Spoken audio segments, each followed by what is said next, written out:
Hello, everybody. Good morning to those on the east of the globe, so I should say on the west of the globe, those in central time zone, good afternoon, and then good evening to those who are east of the globe. So I'm really excited about today. We have over 125 individuals registered. I've been getting emails all the way from Russia, China, Central Europe, Mexico, Brazil, Canada, USA, and of course South Africa and Southern Africa. And it really is incredible. So I hope you're all comfortable, whether you are in your pajamas at home, in your study, or in your basement. I really look forward to this session. For those manufacturers and retailers who are on the front lines, out there every day and making sure that us as consumers have all the goods that we need. Thank you. Thank you so much. We all appreciate it.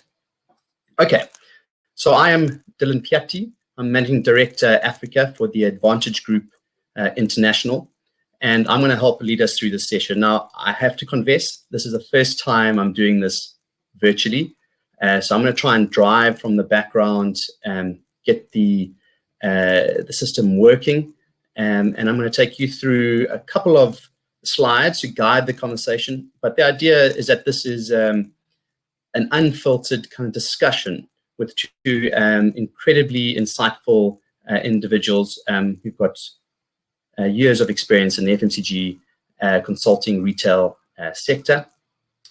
And so with much more ado, I'm going to lead us on. Quick rules of the road. You'll see at the bottom of the screen, there is a Q&A section. If you have questions, please put it up there. We are going to have a Q&A section. We'll try and engage with a lot of those questions that come through. We also have Tando on the line, who's going to also try and see if she can curate some that might come through on the chats. All right, this is a great quote from Charles Darwin. I'm going to make this a focus screen, so it should be bigger. Here we go. I love this in the context of what we're talking about. Is a long history of humankind and animal kind too, that those who learned to collaborate and improvise most effectively have prevailed. And this very much encapsulates some of the theme that we're going to be talking to today. So who are we? Who is the Advantage Group International? And for me, it is an amazing company. I've just really joined, taken over the reins for Africa. I'm incredibly excited about what we have to offer. The biggest reason I'm excited about this is that I believe one of the last remaining pockets of competitive value lies with the customer. And that is something that we focus on internationally and have been doing for over 30 years. These are just some of the great companies that we're working with across the globe in multi-markets, from multinationals to local suppliers, local retailers, and really helping develop that relationship. So fundamentally, what do? We measure relationship metrics that matter between retailers and suppliers, and we help enhance that relationship so that they can do better business together. What we're going to cover today, it's going to be a quick fly through. I know that we all are time starved and resource starved, so we're going to make this as interesting and exciting as possible. We're going to first take a global flyover with our global CEO, who's going to be sharing some insights from work we've been doing in markets such as Thailand, China, Canada, UK. We're going to talk to you later, but also Italy, Netherlands, Germany. Incredible insights that we're getting from all our clients, suppliers, and retailers of those markets that we collated together to give us an overriding, let's call it forest view of what is happening in the retail FMCG space given the COVID crisis. Then we're going to engage with our UK and Ireland Managing Director, who's done some incredible work also with suppliers and retailers in that market, but looking at what are some of the things that we can actually do.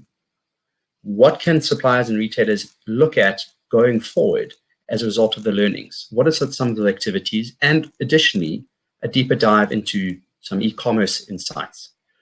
Once that's done, we're going to have a Q&A. I'll again call our two speakers up on screen, and we'll have an interactive live discussion. I must say this is not scripted.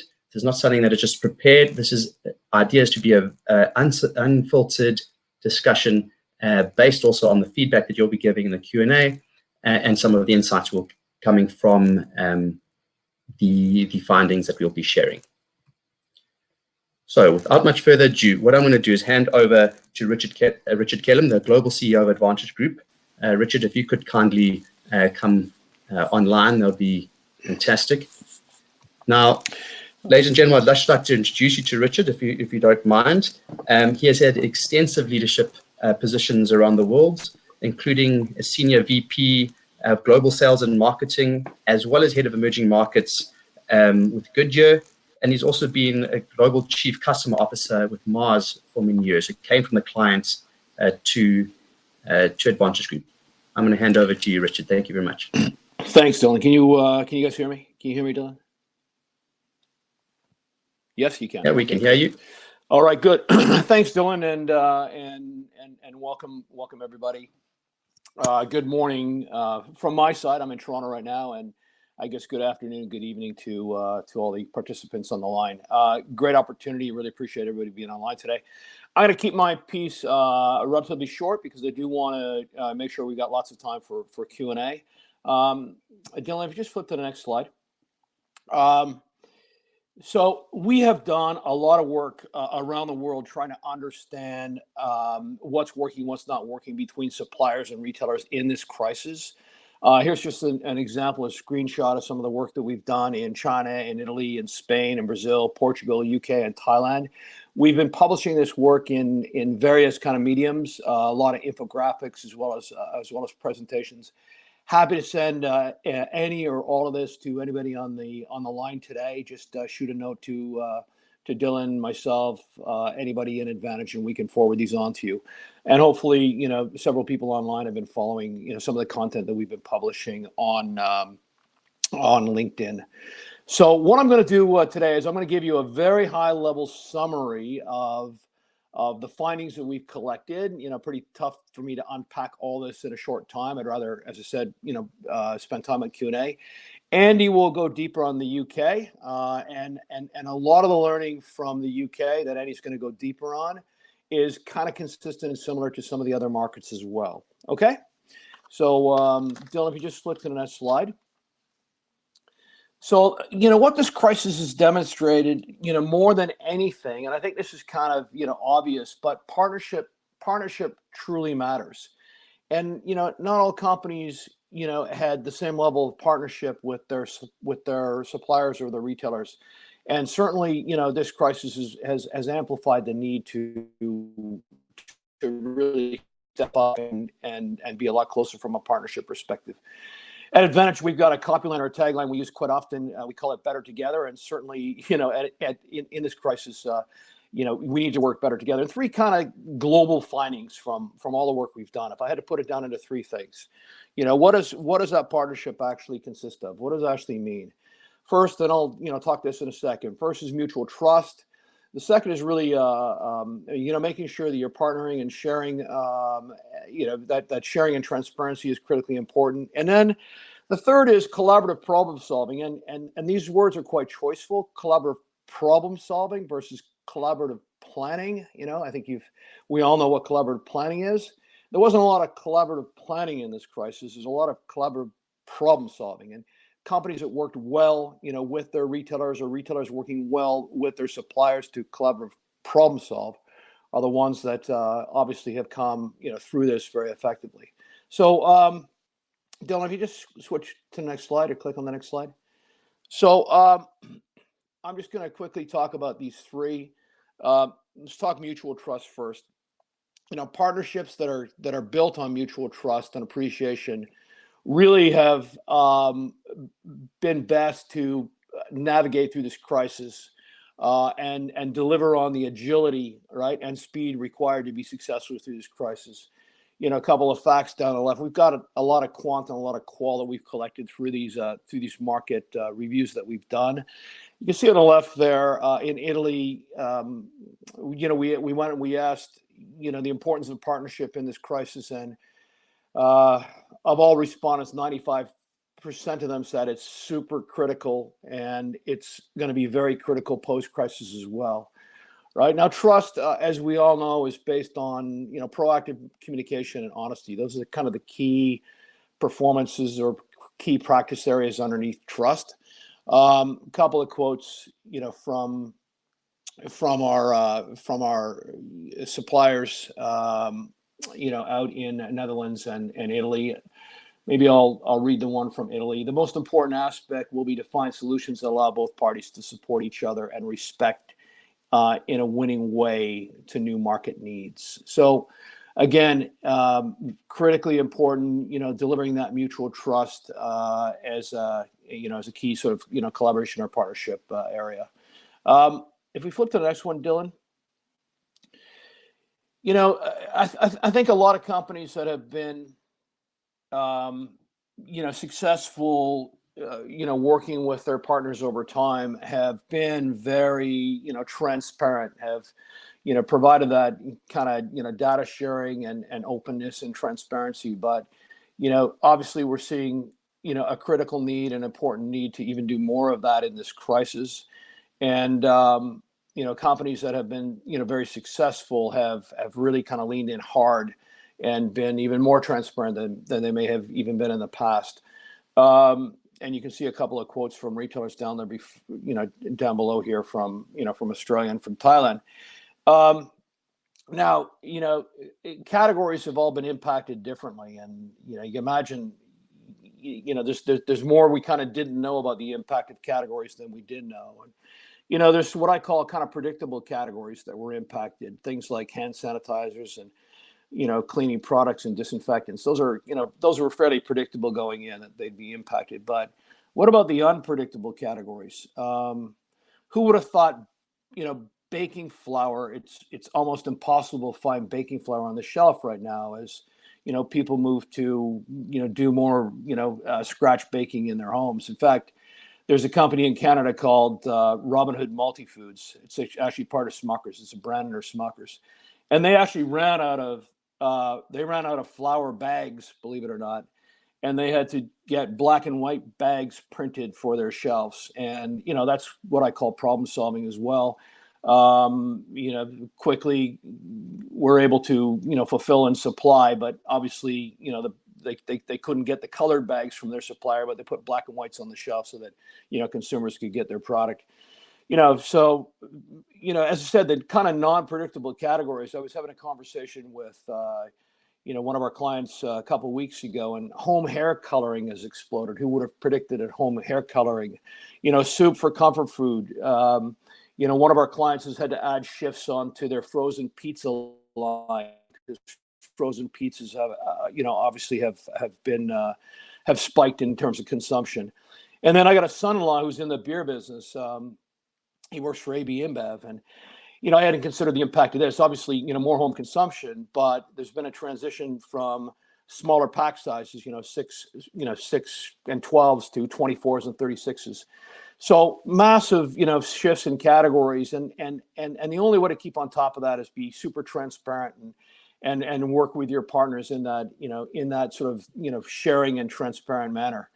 We could talk a long time about categories and category impacts and have a lot of fun, discussing it. But some pretty interesting things have happened in different markets around the world. Okay. My last point on category is pretty interesting because I got a son that actually works in the confectionery business, and they're trying to forecast Halloween right now. And Halloween is a massive season in many markets around the world. How do you forecast Halloween? And now's the time you got to start building inventory for Halloween, given it's such a massive season. So, how do you provide that? How do you work collaboratively and start planning for a season such as that? So, pretty interesting. And the third is, Dylan, if you just flip forward, is collaborative. As I said earlier, collaborative problem solving versus collaborative planning. This whole kind of new level of collaborative planning, collaborative problem solving is required in order to serve this common goal. And the common goal, obviously, is that you make sure that we're meeting the needs of consumers out there. The little fact from China here, is 77% of retailers and 64% of suppliers in China experienced improved partnership. So improved collaboration during this crisis. And that's pretty significant because they were already at a fairly high watermark in terms of collaboration. So 77% of retailers experienced significant improvements in collaboration and collaborative problem solving during this crisis. And you can read a couple of quotes below there. So I'm going to pause there. As I said, 3 kind of overriding learnings that have come out from everything we've collected: the importance of mutual trust, the importance of sharing and transparency, and the importance of collaborative problem solving. Companies that have done this well have, really what I call thrived in this crisis. And we've got many examples of companies that have done it well. And we've got many companies that have had to learn their way into it. I mean, many of us have had to kind of learn our way into this crisis, and we're building a new muscle through it. So, we'll come out collectively, we're going to come out a lot stronger, I believe, which will, set us up well for future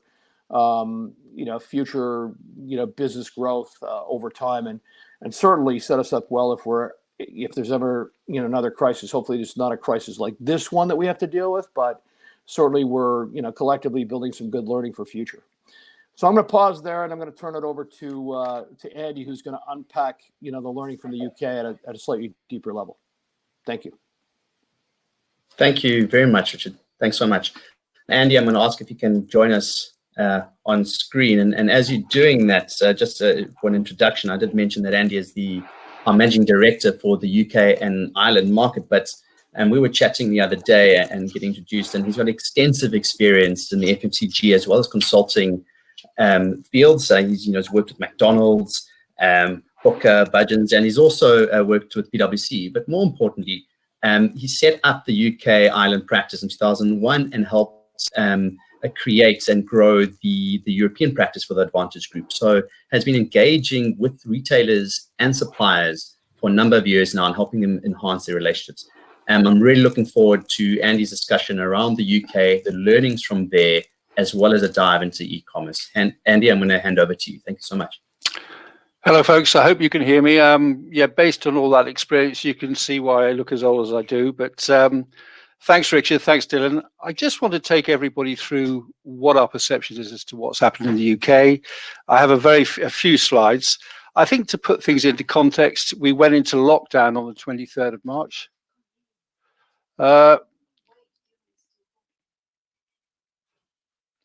Can you all hear me? I've been told. Is he? Can hear you, Andy. Can you hear me? Yeah, we can hear you. Okay, yeah, okay, that's fine, that's fine. So apologies for that. One of the outcomes of this crisis is we're all getting used to new technology, and there was a perfect example. I suppose my only bugbear is that everybody seems to have a different system. So when you're doing a presentation or a meeting, you're using a different type of technology. But just to go back, lockdown started on the 23rd of March in the UK. But there were pre-discussions between government and leading retail supermarket retailers, grocery retailers, and suppliers prior to that to do some scenario planning as to what would happen to retain the supply chain, to cope with this crisis. I suppose the uniqueness of this crisis is that it affects everybody, consumers, suppliers, retailers, at the same time. So it's not isolated to a particular industry, a particular product, a particular raw material. It affects everybody. So in that sense, it's pretty unique. So there will be some real learnings coming out of this. From our perspective in the UK, what were the main challenges? I think certainly the immediate impact on customer demand, consumer demand. There was an element of panic buying prior to the 23rd. There was some sort of early people stocking up. For some reason, you couldn't buy loo paper in the UK. I don't know what that says about us. I agree with Richard. Flour you can't get. We're also drinking more booze. So I don't know what impact that would have on the cakes that are being produced, but certainly impacts on certain categories. Some experiencing much increased higher demand, others significantly lower demand. So that's been certainly an issue or a challenge. So, but the panic buying didn't actually, in my view and our view, last that long. It went to a reasonably normal buying pattern. I think the view of the suppliers is that the retailers managed it very well.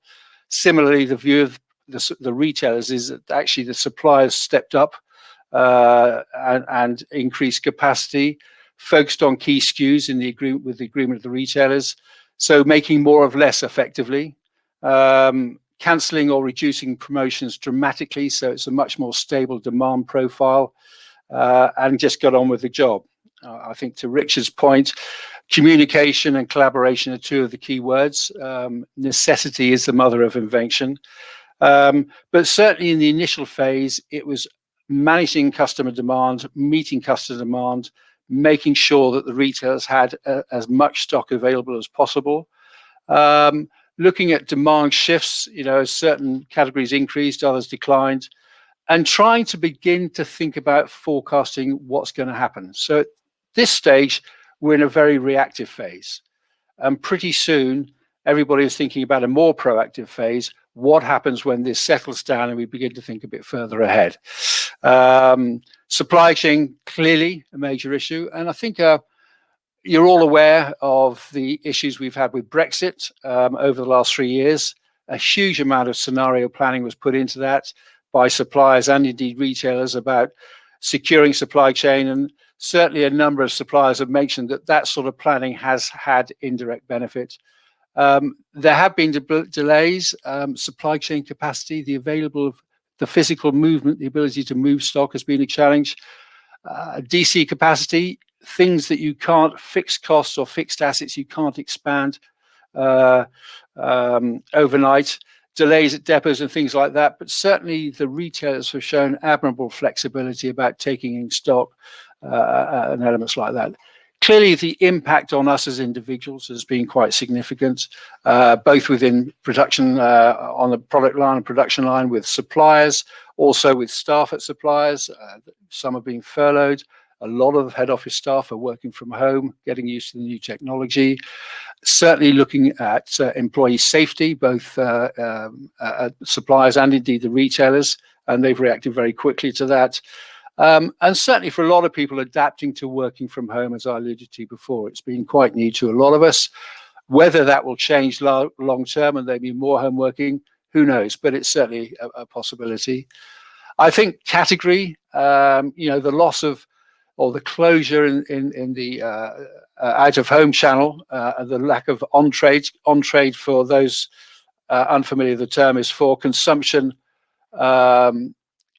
Consumption on the premises, so pubs and clubs, range rationalization, reprioritization, as I've mentioned before. And I think the other key word, I think, is communication. Keeping internal colleagues appraised of the situation as well as external customers, keeping customers appraised of daily situation, which is as much down to the retailers as the suppliers to the retailers. There was a lack of clarity about requirements from some retailers, so some retailers were better than others. And managing unrealistic requests from some retailers, again, there was always an element of that. Dylan, can we go to the next slide, please? I mean, we also ask suppliers what additional measures should be considered by the retailers with regard to overall strategy and plans. I think to begin to think transitioning from the reactive phase to the proactive phase, from the short to the medium term, to look a bit further out. Any communication about any changes in strategy as early as possible. So again, information is key. Communication about the implications, impact as normal returns, and what does normal begin to look like. I think with regard to consumers, again, as I've said, managing consumer demand to control panic buying, which they've successfully done. Range rationalization in the short term to focus on key SKUs, again, which is successfully done. I talked about promotions. Merchandising stores where necessary to focus on key SKUs in high demand areas. Allow sufficient time in store to replenish, shelf replenishment. Understand the impact of lower sales due to social distancing rules. With regard to suppliers, again, understand the cost implications and share those with the retailers. There have been cost implications in terms of raw materials, in terms of labor shortages, isolation, separation on production sites, etc., etc.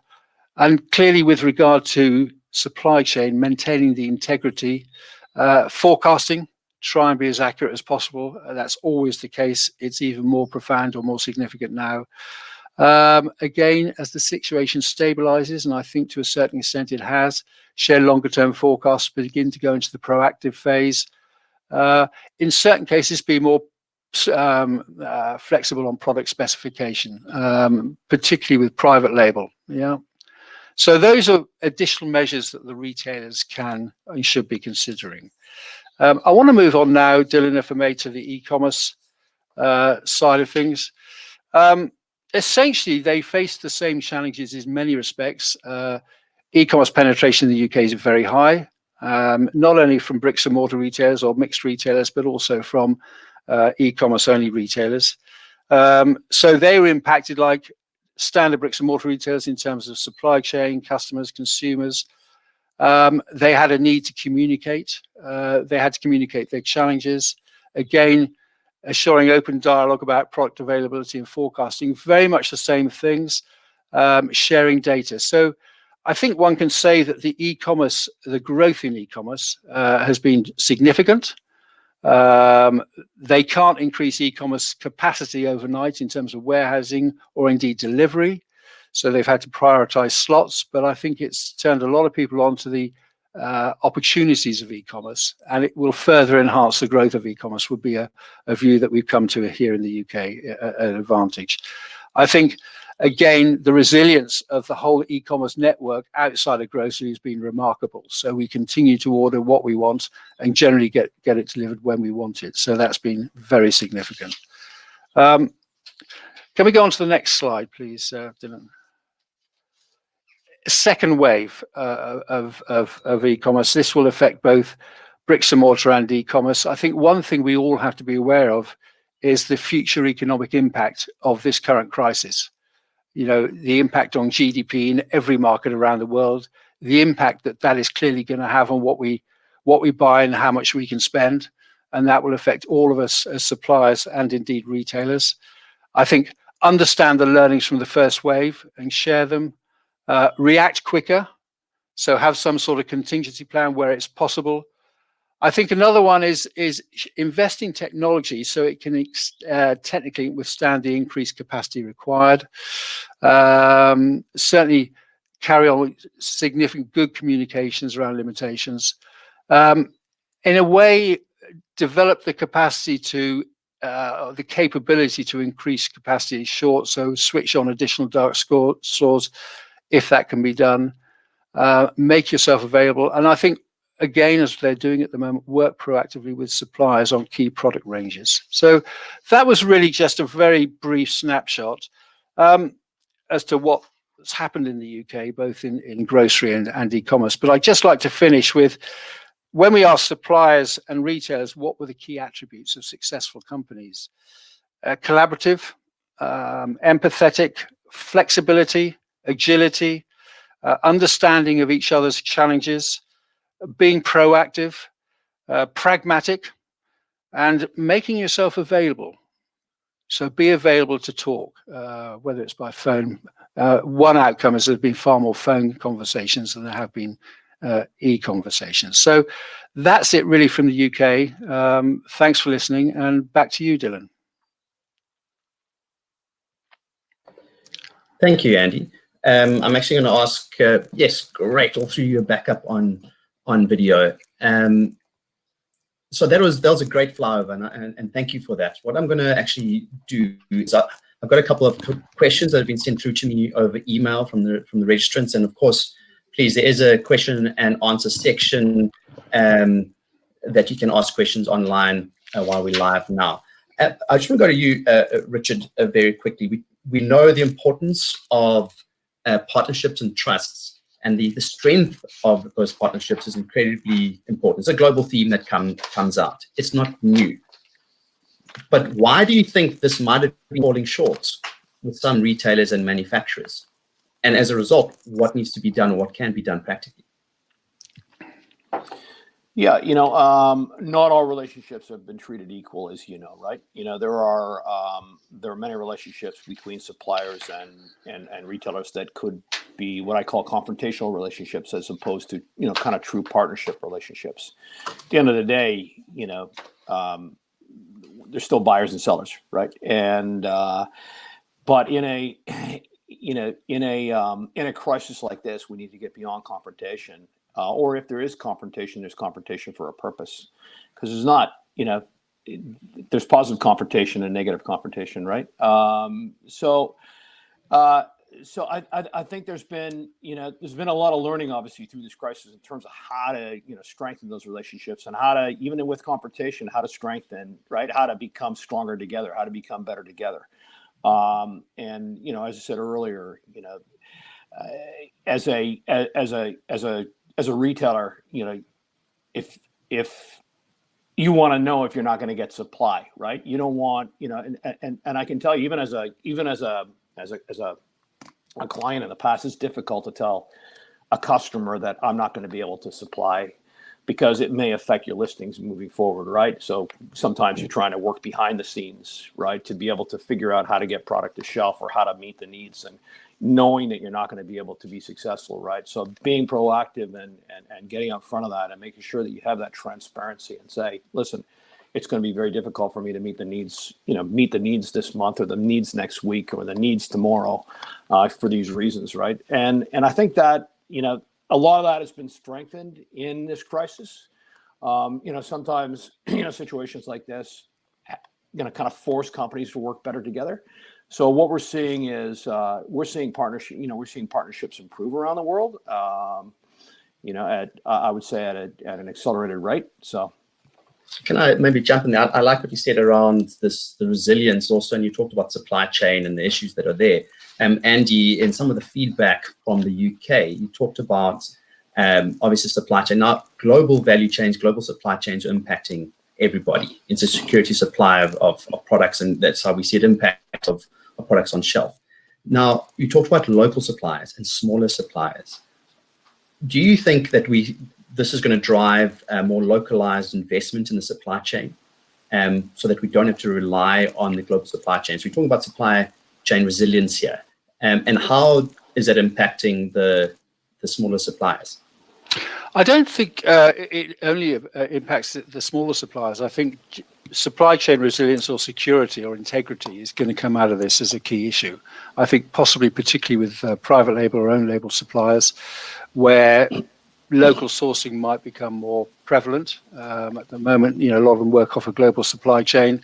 Again, I've referred earlier to the scenario planning for the Brexit strategy that a lot of suppliers had, and that did involve developing local capabilities. So I don't think that's isolated just to small suppliers. I think it's all suppliers might look at supply chain resilience. And I think retailers might also be demanding more supply chain resilience from their key trading partners, not only branded, but also in private label. Thank you. There's a question that just came up here, and it does kind of link to this. I mean, we talk about supply chain, but we also talk about, so not just the reaction to basically stock requirements, but also for planning for the future. So demand planning. Now, this is unprecedented scenario that we are in.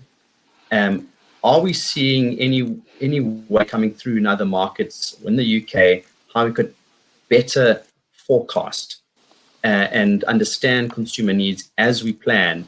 Richard, you gave a great example of Halloween. We've got multiple seasonal sales that traditionally we've been focusing on. How do we start planning accordingly? Are there any solutions there? Andy? I don't know the answer to that one. What I did allude to, thanks, Richard. What I did allude to was the impact, the macroeconomic impact of this whole crisis, and the changes in demand profiles and demand patterns, and the impact on categories. Certainly from the UK, there seemed to be a trend over the last few years of trading up as we became more prosperous. That could take a back seat. I think with seasonal uplifts, the next big one, of course, effectively is Christmas or summer barbecues or whatever. They're important retailer peaks. How you can manage them, I think, just work together with your key suppliers. do some scenario planning. I think people will be more accepting of stock being unavailable. I think, to Richard's point earlier about relationships, you don't like telling a retailer you can't supply them. I think people in the current environment would be much more understanding of those sorts of issues. And if a supplier can't supply or a retailer can't take something, then I think people in this current environment are much more understanding. Whether that will be for the medium term, who knows? So I can't predict what's going to happen on that side. Yeah, I just build on what Andy said as well. I think this is really important. This is where you really need to work together, and nothing's going to be perfect, right? It's going to be really hard. Honestly, Halloween this year is going to be almost impossible to forecast. Nobody's going to get it right. Okay, sort of like the stock markets, nobody got that right. And you know what? If anybody's got an idea where they're going in future, let me know as well. And there's going to be many categories like that, and that's why I think that that kind of that relationship and that transparent and proactive collaborative forecasting is going to be critical. Knowing and then making sure that there's clear transparency. So if I've under forecasted or over forecasted a particular season or a particular area, how do we work collaboratively together to be able to manage that and to sort that?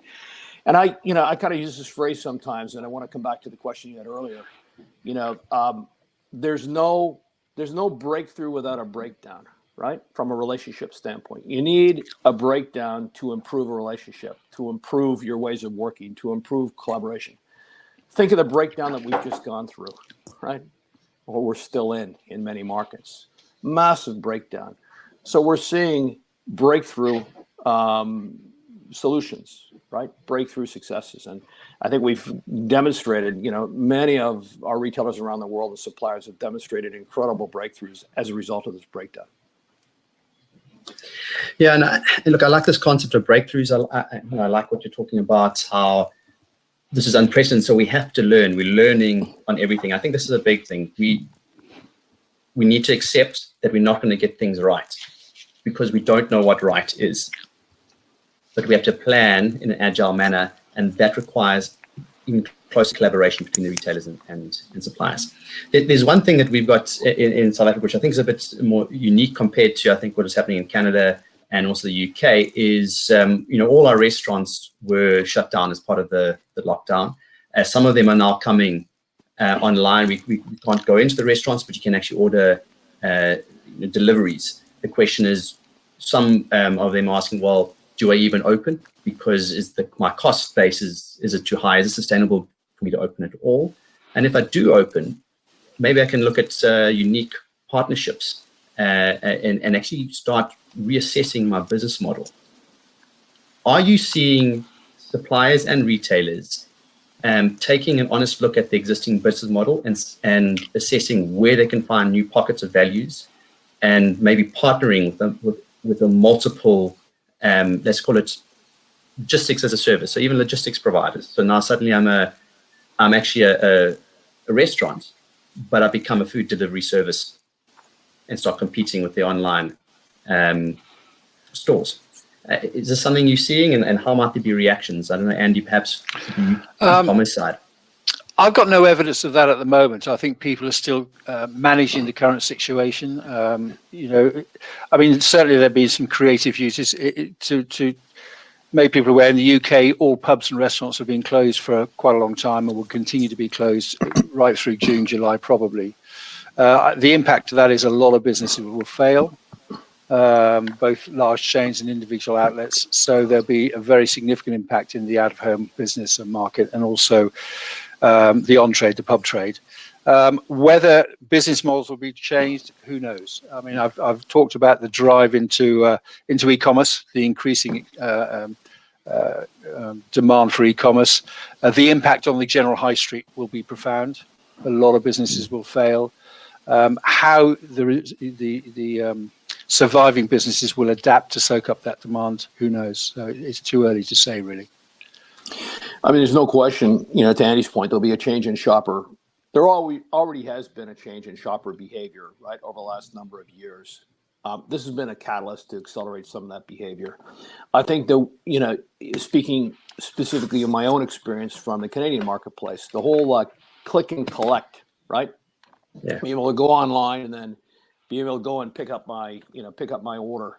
That's obviously, kind of the only way to shop right now. It's either click and deliver, but it's hard to get a delivery slot, so click and collect. And I think that's going to stay, right? That's not going to go away tomorrow, because people now understand it's pretty efficient and pretty effective. I mean, I have a simple example. Yesterday, I had to get something from our hardware store up the street. So I went online, and literally 15 minutes later, I went to pick it up. So I didn't have to shop the store. I knew exactly what I wanted. And, it was a planned purchase. And it was super simple, right? So I think that new shopper behavior, a lot of shopper behavior will stay, right? It will sustain over time. I think actually a key word you used there, Richard, was it was a planned purchase. I think impulse is to a certain extent gone out the window to a large extent. We don't graze or just shop by visuals. It's most of it now is planned purchases, at least for the current period. How quickly that will return, I don't know. But it's a good point. Which is so interesting. It's so interesting, especially when you're in perhaps the snacks division, and a lot of that is the unplanned purchasing.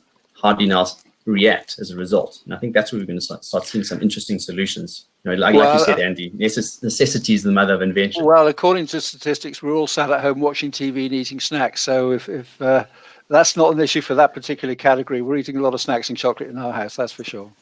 Okay, so the comfort food is yeah, absolutely. Well. It is. People are staying at home. They're getting, I think, pretty bored by it all. We're almost in limbo over here, as I'm sure a lot of people online are. And we're changing our shopping, our eating habits. Everything's changed. Yeah. So, gents, we've only got 5 minutes left, and I've got something I would like to close on.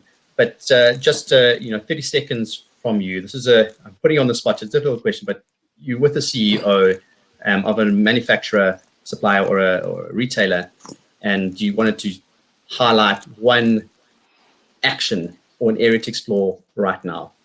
What would it be? And of course, there's no special pill for this. What would be number one for you? I'll start with you, Andy. I would say begin to look at what recovery will look like. So go more to the proactive phase, and then look to what you think the medium term, long term will look like. So the impact on your business and the impact on your customers' business. We've just referred to the growth of e-commerce, which will continue. So that's what I'd be looking at. A bit of future planning now, so you can set the scene. Thank you, Andy. Richard? Yeah, I mean, I kind of echo Andy. If I were sitting in front of a CEO right now of any retailer in any market, the first thing I'd say is thank you, right? Thank you to you and to your team for staying open and meeting the needs of our consumers, our citizens, our population this time. I mean, amazing. We thank our frontline workers all the time. These are frontline workers, right? Without retail staying open, you can imagine where we would be as a society. And then, listen, and then, sort of like I've said earlier, the importance of working effectively with their supplier. Things are not going to be perfect. Things are not going to be perfect. We need to be, we need to work together. We need to get through this thing. And, this thing is not over, right? This is far from over. It's going to, shopper behavior has changed, will change. I don't know I don't know what the new normal will look like. None of us know what the new normal will look like. And that's where I think, working collaboratively and collectively and really understanding how to progress to deliver a better business together. So, yeah. Thank you. Thank you very much. And I think that's a perfect segue because, I've just put together a couple of summation or actions that I've taken from the conversation with you, from what I've been seeing in some of the studies we've been doing.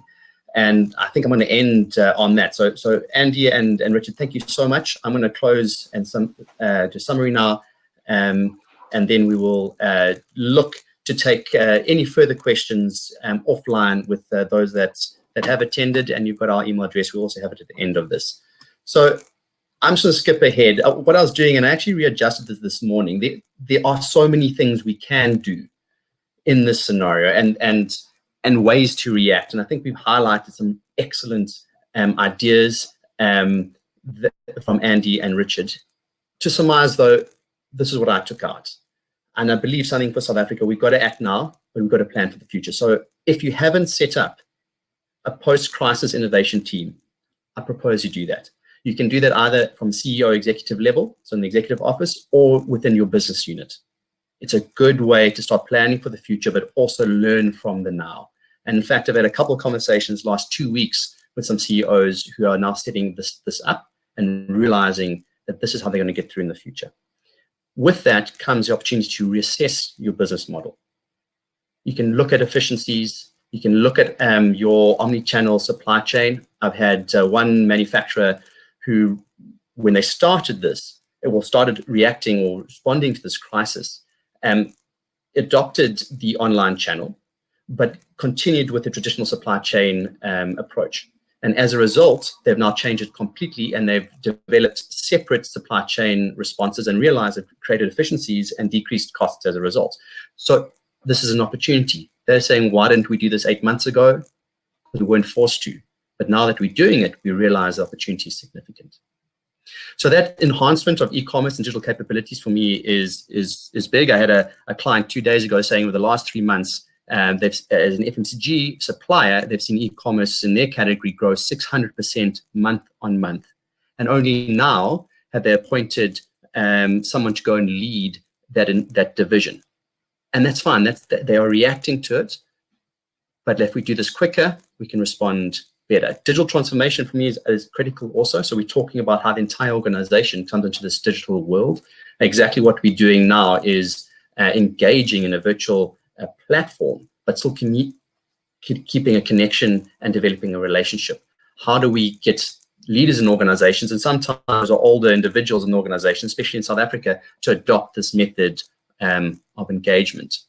The embedded agile planning for me is very important. Richard made a very good point how this is unknown, unprecedented. We cannot plan knowing what the outcome is going to be. So we have to be agile in the way we do this. This requires increased communication.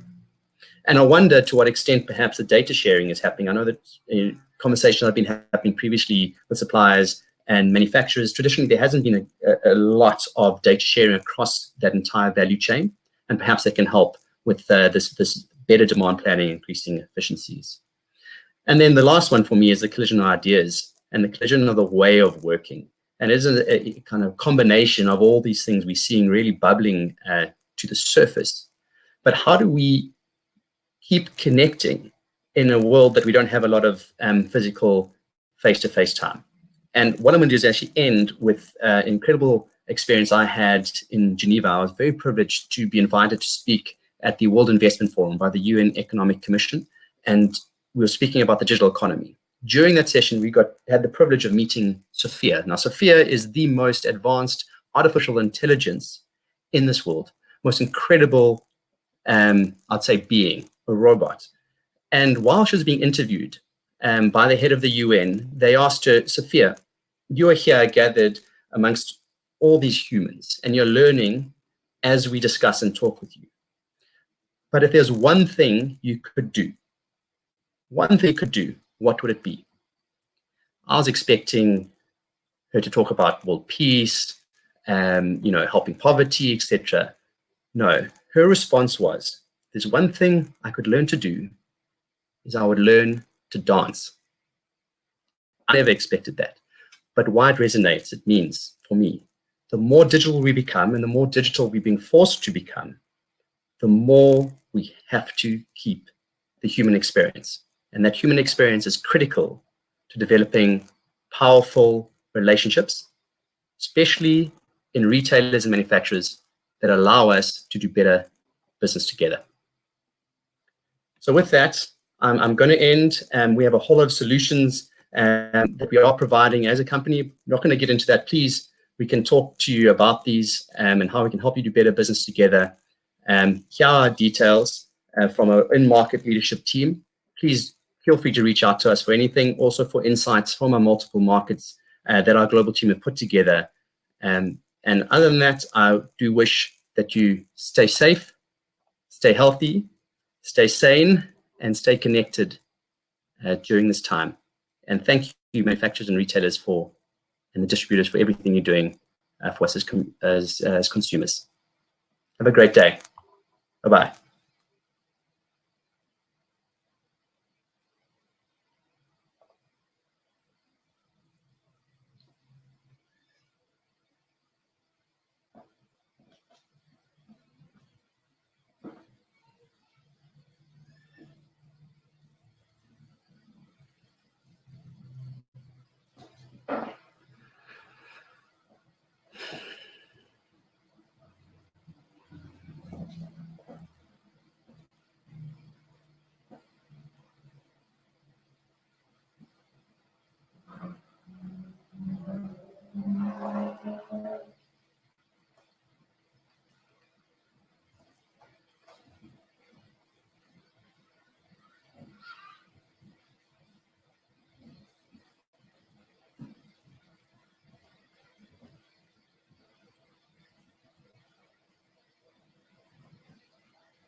You come in, my bub.